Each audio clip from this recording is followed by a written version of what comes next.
अस्सलाम वालेकुम, good morning, welcome to सुबह की सोच। आप सबको खुश आमदीद कहेंगे। मेरे साथ हैं हसनैन लियाकत, मेरे साथ हैं गजल अशरफ। आप सबको एक बार फिर मेरी तरफ से भी गुड मॉर्निंग हो। हाँ। जहाँ पे भी रहें खुश रहें, आबाद रहें और इसी तरह से हंसते मुस्कुराते रहें और हमें देखते रहें और हम इंशाल्लाह सुबह की सोच में आपकी सुबह को और खूबसूरत बनाएंगे। हम कुछ हिस्सा डालने की कोशिश करते हैं कि आपकी सुबह अच्छी गुजर जाए। पीएसएल के हवाले से थोड़ी सी बात कर लेते हैं। सबसे पहले पीएसएल के हाई वोल्टेज मैचेस तो हो रहे हैं, लेकिन क्राउड उस तरह से हमें नजर नहीं आ रहा। अच्छा हसनैन, मैंने एक पॉडकास्ट में सुना था सलमान इकबाल साहब को, उन्होंने कहा था कि लाहौर कलंदर्स जो है वो बेचारे हैं। हाँ। और उस तरह से नहीं खेल सकते, लेकिन कल क्या ही जबरदस्त परफॉर्मेंस थी उनकी।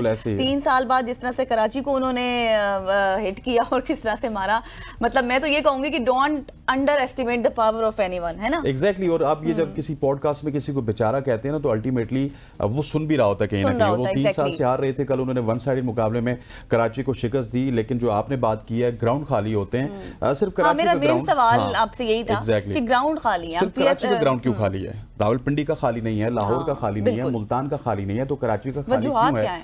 उसकी वजूहात वहां पे मेरा ख्याल है कि जो आए दिन हम सुनते हैं ना कि ये मसले मसाइल हो गए, चोरी हो गई, डकैती हो गई, राजधानी पे चलते हुए लोगों को ज़दोकोब किया जाता है, फिर इंफ्रास्ट्रक्चर के ऊपर काम नहीं किया जाता, तो लोग बहुत ज़्यादा परेशान हैं और लोगों को इस एंटरटेनमेंट का शायद कोई फ़ायदा नज़र नहीं आता। इस वजह से वो ग्राउंड्स का रुख नहीं करते, इसी वजह से कराची का ग्राउंड भी खाली होता है। और शायद हम आईपीएल को टक्कर देने की जो सोचते हैं, हाँ, लेकिन ग्राउंड जब हम कराची की बात करते हैं तो कराची का ग्राउंड हमें खाली नजर आता है। खैर आज हमने क्योंकि सोशल स्टोरीज कम करनी है तो मैं आगे बढ़ता हूँ। अच्छा, आगे मेरे पास एक बहुत ही इंटरेस्टिंग खबर है। जराए का ये कहना है कि मुसलसल नाकामी पर बाबर आजम और उनके जो बड़े चाहने वाले हैं वो सब परेशान हैं। पाकिस्तान क्रिकेट बोर्ड में भी बहुत सारे लोग ऐसे हैं जो बाबर आजम को 2026 के T20 वर्ल्ड कप में देखना चाहते थे। वो वही कह रहा हूँ कि वो परेशान भी हैं। वो ऑलरेडी बाहर तो हो गए थे, जिस तरह आप T20 की बात कर रही हैं।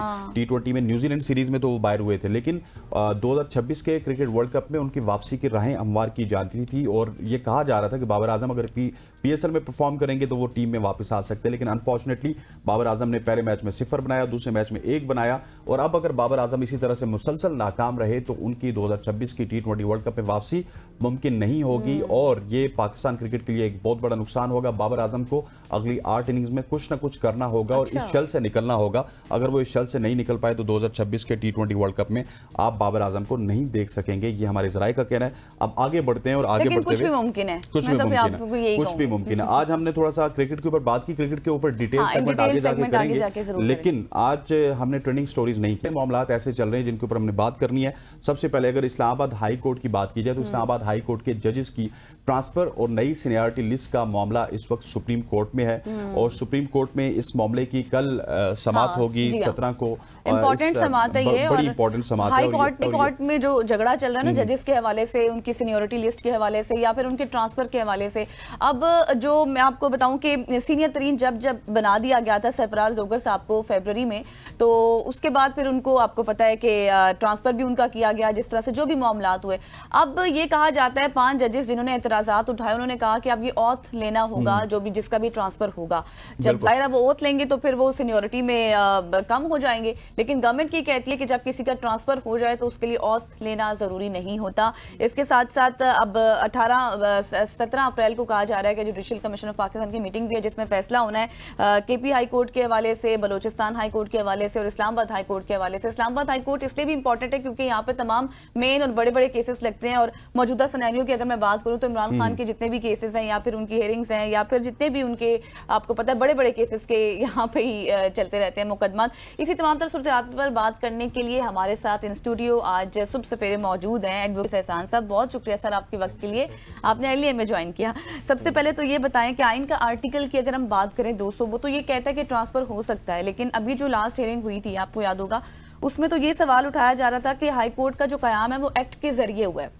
अब एक्ट क्या इस चीज की इजाजत देता है कि इस तरह से ट्रांसफर हो सकता है, क्योंकि आर्टिकल तो कह रहा है। ये थोड़ा हमें भी समझाएं और हमारे देखने वालों को। बिस्मिल्लाहिर्रहमानिर्रहीम। गज़ल और हसनैन, आपको बहुत बहुत सुबह मुबारक जो, और आपकी शुक्रिया कि आपने बुलाया जो है, और बड़ा इम्पोर्टेंट टॉपिक जो है वो आपने पहले क्रिकेट का किया और डेफिनेटली कराची के लोगों को सोचना चाहिए कि क्यों बार बार लोग ये कह रहे हैं कि वो स्टेडियम्स के अंदर नहीं आ रहे, उन्हें स्टेडियम्स में आना चाहिए। चूँकि कराची के जो ग्राउंड्स हैं उसने बड़े अच्छे अच्छे क्रिकेटर्स भी पैदा किए हैं, और हमेशा से जब भी कोई पाकिस्तान के अंदर टीम आती है तो एक मैच या दो मैच, चाहे टेस्ट हो, वनडे हो, T20 हो, आना चाहिए। तो मेरा ख्याल है कि उन्हें अपनी जो एक पुरानी ट्रेडिशंस हैं उसको रिस्टोर करना चाहिए, और स्टेडियम आबाद ही हों तो अच्छे लगते हैं। मैच टीवी पे हम देख सकें, लेकिन अगर आप कराची के अंदर हैं तो आपको मैच देखना चाहिए। अच्छा, अब वो आ जाता है जो आपने जिस लीगल या कॉन्स्टिट्यूशनल इश्यूज पे बात की है, पाकिस्तान की जितनी भी गज़ल हाई कोर्ट्स हैं वो कॉन्स्टिट्यूशन के नीचे ही उन्हें इस्टेब्लिश किया गया है, और हमारे आर्टिकल जो है 194 से लेके जो है 192, 93, 94 और आगे 203 तक जो है वो पाकिस्तान के हाई कोर्ट्स को एड्रेस करता है। अब ये है कि जब हमारा कॉन्स्टिट्यूशन आया तो उससे पहले जो थे 2 हमारी हाई कोर्ट्स मौजूद थी। अब उसके बाद ये है कि 2 जो हाई कोर्ट्स थी उनको आपने इकट्ठा कर दिया, सिंध और बलूचिस्तान के अंदर कर दिया, और 2008-9 के अंदर आपने इस्लामाबाद हाई कोर्ट बनाई। और वो पहले इसलिए बनी कि चूँकि आपने एक्ट ऑफ पार्लियामेंट के अंदर बनाया गया, फिर उसको चीफ जस्टिस इफ्तिखार चौधरी साहब ने रिवर्स किया, और फिर दोबारा आपने जो है जब दोबारा लॉ को पास किया तो उसके बाद वो आ गया। अब ये है कि 3 चीज़ें बुनियादी तौर पे ये हैं, वो ये है नंबर 1 कि क्या दुनिया भर के अंदर जितने भी लॉ सिस्टम है, चाहे आपका कॉमन लॉ सिस्टम है या सिविल लॉ सिस्टम है या आपकी सुपीरियर जुडिशरी है, वहाँ के ऊपर जजेस को एक जगह से दूसरी हाई कोर्ट के अंदर ट्रांसफ़र किया जा सकता है। एक ये क्वेश्चन है, और बिल्कुल किया जा सकता है। दूसरा 2 इश्यूज उसके अंदर हो रहे हैं कि क्या जब हाई कोर्ट का जज एक दफ़ा ओथ ले लेता है तो उसे दोबारा ओथ लेने की ज़रूरत है, और तीसरा उसके अंदर ये है कि उसकी सीनियरिटी जो है, क्या फिर सीनियरिटी जो है वो उसकी सेकंड ओथ से आएगी या दूसरी जगह जाके, या उसकी सीनियरिटी जो है वो फर्स्ट ओथ से आएगी कि जिस दिन एलिवेट हुआ हो।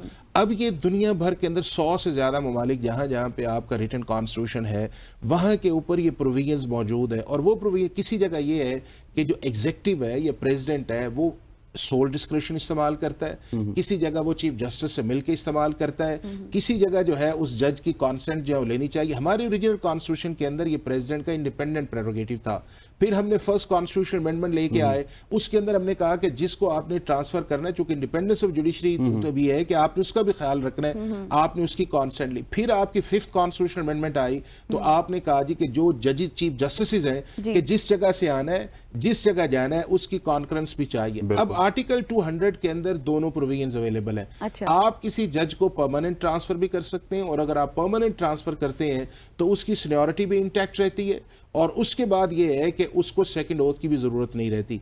लेकिन अगर आप उसको टेम्परेरी तौर पे ट्रांसफ़र करते हैं और अगर उस नोटिफिकेशन के अंदर लिखा हुआ है तो फिर उसका मतलब ये है कि उसका सीनियरिटी का इशू जहां वो आया है वो है नहीं है, और वो सीनियरिटी अपनी उस जगह इंटैक्ट करेगा।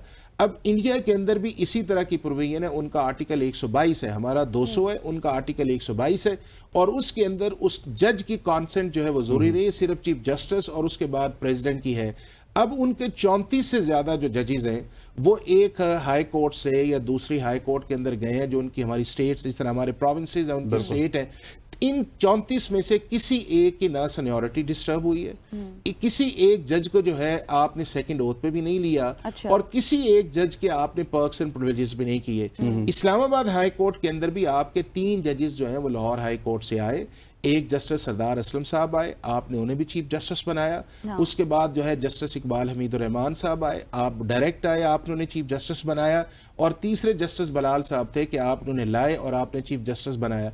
प्रेसिडेंट मौजूद है, कॉन्स्टिट्यूशनल प्रोविजन मौजूद है, लेकिन चूंकि जिस पॉलिटिकल एनवायरनमेंट या लीगल एनवायरनमेंट या आफ्टर 26 कॉन्स्टिट्यूशन अमेंडमेंट के अंदर आए हैं तो उस बुनियाद के ऊपर एक कंट्रोवर्सी जो है वो बनी है। अच्छा, मैं भी इसी तरफ आ रहा था हाफिज साहब कि आपने इंडिया की मिसाल दी, इंडिया में हर चीज़ इंटैक्ट है, उनकी जमहूरियत भी, उनका अदालती निज़ाम भी, ऑल दो करप्शन वहाँ पे भी बहुत ज़्यादा है। लेकिन हाफिज साहब क्या वजह है कि आप ये बताइए कि हम एक मामूली मामले को गैर मामूली बना देते हैं? मतलब ये एक रूटीन का मामला है, जिस तरह आप भी बता रहे हैं, आइन की प्रोविजंस भी बता रहे हैं, लेकिन अनफॉर्चुनेटली हमने देखा कि पिछले 2-3 साल में हर मामले के ऊपर डिबेट होती है और हर मामला खबरों की जीनत बनता है। हसनैन, उसकी वजह एक ये है कि दुनिया भर के अंदर इतने पॉलिटिकल क्वेश्चंस या पॉलिटिकल पार्टीज़ के आपस के इश्यूज जो हैं, या इस तरह जो हमारे लॉ की एप्लीकेशन है, चाहे आपका नैब का लॉ है या आपके एंटी करप्शन के लॉज हैं, इस तरह की एप्लीकेशन दुनिया भर के अंदर आपको नजर नहीं आती क्योंकि उन्होंने अपने सेटल्ड प्रोपोजिशंस के लिए सेटल्ड फोरम किए हैं,